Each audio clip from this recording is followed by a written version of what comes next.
Hello friends, അസ്സാമു അലൈക്കും. നമസ്കാരം. Welcome back to tales of Neju.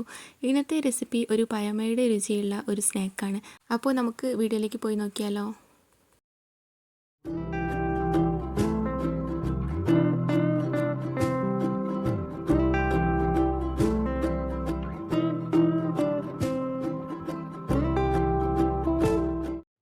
അപ്പോൾ ഇന്നത്തെ റെസിപ്പി പച്ചക്കായ യൂസ് ആക്കിയിട്ടുള്ള ഒരു ഈവനിങ് സ്നാക്കാണ്.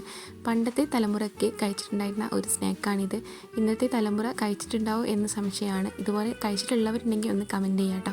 അപ്പോൾ ഞാൻ കുറച്ച് പച്ചക്കായ എടുത്തിട്ടുണ്ട്. നന്നായിട്ട് കഴുകിയിട്ട് ഇതിൻ്റെ സൈഡ് പോർഷൻസൊക്കെ ഒന്ന് കട്ട് ചെയ്തെടുക്കുക. ഇനി ഇതൊന്ന് പുഴുങ്ങിയെടുക്കണം. ഇതിന് വേണ്ടിയിട്ട് ഒരു കുക്കറിലേക്ക് മാറ്റിയിട്ടുണ്ട്.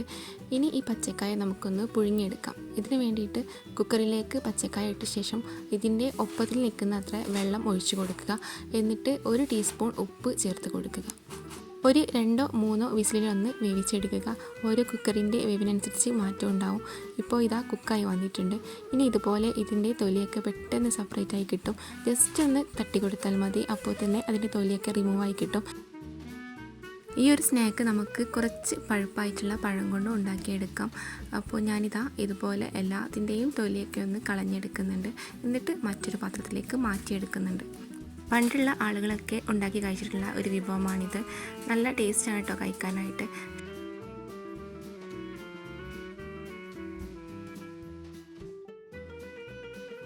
ഇപ്പോൾ ഇതാ തൊലിയൊക്കെ മാറ്റിയെടുത്ത് മറ്റൊരു പാത്രത്തിലേക്ക് മാറ്റിയെടുത്തിട്ടുണ്ട്. ഇനി ഇത് ജസ്റ്റ് ഒന്ന് ചൂടോടൊക്കെ തന്നെ ഒന്ന് കട്ട് ചെയ്ത് കൊടുക്കുക. ഒന്ന് പ്രസ് ചെയ്ത് കൊടുത്താൽ മതിയാവും. ഒരു സ്പൂണോ അല്ലെങ്കിൽ ഫോർക്കോ കത്തിയോ യൂസ് ആക്കിയിട്ട് ജസ്റ്റ് ഒന്ന് പ്രസ് ചെയ്തിട്ട് മുറിച്ചെടുക്കാനായിട്ട് പറ്റും. പിന്നെ ചൂടോടൊക്കെ തന്നെ ആക്കിയെടുക്കണം കേട്ടോ. അപ്പോൾ നമുക്ക് പെട്ടെന്ന് ഇതുപോലെ മുറിച്ചെടുക്കാൻ പറ്റും. പിന്നെ കുറച്ചൊന്ന് തണുക്കുന്ന സമയത്ത് കുറച്ചൊന്ന് ഹാർഡായിരിക്കും. കാരണം പച്ചക്കായാണല്ലോ, പഴുത്ത പഴമല്ലല്ലോ.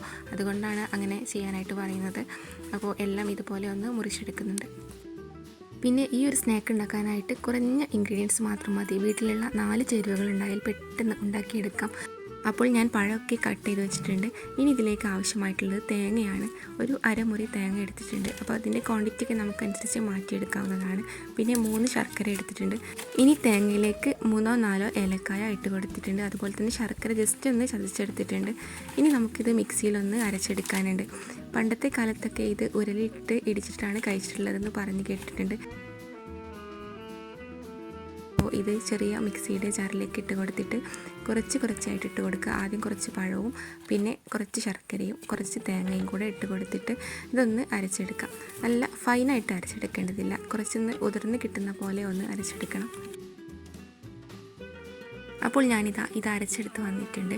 കണ്ടോ, ഇതുപോലെ ഉതിർന്ന് കിട്ടുന്ന പാകത്തിലായിരിക്കണം. അതായത് നല്ല ഫൈനായിട്ട് ആക്കരുത്.